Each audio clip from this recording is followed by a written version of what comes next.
बहुत सारे patient sir पूछते हैं कि पेनाइल इम्प्लांट का कोई नुकसान और इसमें मुझे बाद में कोई प्रॉब्लम बन सकती है, या बहुत सारे लोग ये भी पूछ लेते हैं कि ये जो मशीन आप अंदर लगाएंगे ये ख़राब तो नहीं हो जाएगी। तो इसके बारे में ज़रा एक्सप्लेन करें पेशेंट्स। जी डॉक्टर क्लैन, इसके अंदर ये है कि सबसे पहला सवाल तो ये होता है कि ये काबिल इस्तेमाल कब होगा। तो उसके अंदर थोड़ा सा पहले तो ये गाइड करेंगे जो आप इसको इंटीमेट होने के लिए यूज़ कर सकते हैं वो तकरीबन 4 से 6 हफ्ते बाद, 6 से 8 हफ्ते आइडियली हम कहते हैं।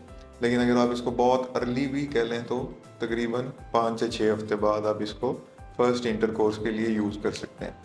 दूसरी बात यह है कि इसके अंदर मसले मसाइल बिल्कुल होते हैं, हो सकते हैं, क्योंकि ये एक मैकेनिकल चीज़ है। जो जितनी भी मैकेनिकल चीज़ है उनके अंदर फेलियर के और उनके अंदर मेल फंक्शन के चांसेस तो होते हैं। और लेकिन अच्छी बात यह है कि जो अच्छी कंपनीज़ हैं वो इसको, अगर तो कोई मैकेनिकल उसके अंदर फॉल्ट आता है तो उसको वो कुछ अरसे की गारंटी देते हैं कि इसमें हम रिप्लेस करके देंगे। तीसरी चीज़ ये है कि समटाइम इस तरह का होता है कि इन्फेक्शन जौन सा है वो हमारे लिए बड़ा परेशान कुन एक इसके अंदर चीज़ है, स्पेशली वो पेशेंट जो डायबिटिक हैं, क्योंकि डायबिटिक्स के अंदर इसका इरेक्टाइल डिसफंक्शन का जो नंबर है वो बहुत ज़्यादा। तो डायबिटिक्स जो हैं उनमें हमारा एक ही कंसर्न होता है कि खुदा ना खास्ता penile implant immediate post operatively, early post operatively या इन द लॉन्ग रन ये खुदा ना खास्ता इन्फेक्ट ना हो जाए।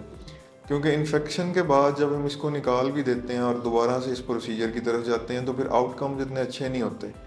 लेकिन उसके अंदर इस चीज़ को जहन में रखना बड़ा ज़रूरी है कि उसके अंदर पेशेंट फैक्टर ज़्यादा है। सर्जन फैक्टर भी उसके अंदर आता है, लेकिन पेशेंट फैक्टर इसलिए ज़्यादा है कि आपको फिर थ्रू आउट द लाइफ अपना डायबिटिक कंट्रोल बिल्कुल इस तरह से स्ट्रिक्टली मॉनिटर करना है कि जिस तरह आपको अल्लाह मियाँ इसके बारे में देख रहा है कि जहाँ पे भी आप उसके अंदर डंडी मार रहे हैं तो आप अल्लाह मियाँ के साथ डंडी मार रहे हैं। इतना स्ट्रिक्ट हो गया आपको उसके अंदर चलना चाहिए।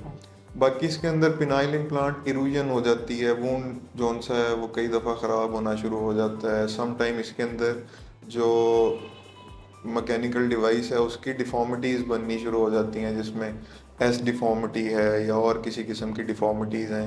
या सम टाइम जब इंटरकोर्स कर रहा होता है पेशेंट तो पेन की कंप्लेन करना शुरू कर देता है, जिसकी वजह ज़्यादा टाइट या साइज से बड़ा इम्प्लांट डाल देना वो भी हो सकता है।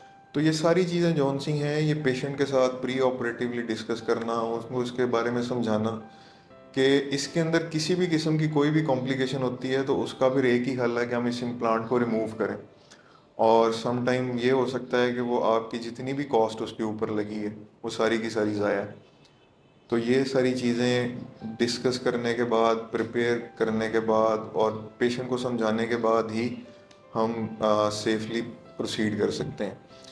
तो ये सर्जन के लिए भी और पेशेंट के लिए भी, दोनों के लिए एक बहुत ही इम्पोर्टेंट कह लें कि स्टेप होता है, क्योंकि दोनों ने एक रिलेशन के अंदर आ जाना है, एक लंबे रिलेशन के अंदर। ये इस तरह नहीं है कि ऑपरेशन हुआ 7 दिन बाद टांके निकाले और मरीज़ चला गया, अल्लाह हाफिज़। ये फिर एक लंबा रिलेशन है जो कि आपने और आपके पेशेंट ने डेवलप करना है। तो उसको पेशेंट सिलेक्शन भी बड़ी सोच समझ के होनी चाहिए और पेशेंट के एंड पे सर्जन सिलेक्शन भी बड़ी सोच समझ के होनी चाहिए। तो जहाँ पे भी आप मुतमईन हो वहाँ से अपना इस प्रोसीजर को करवाएं।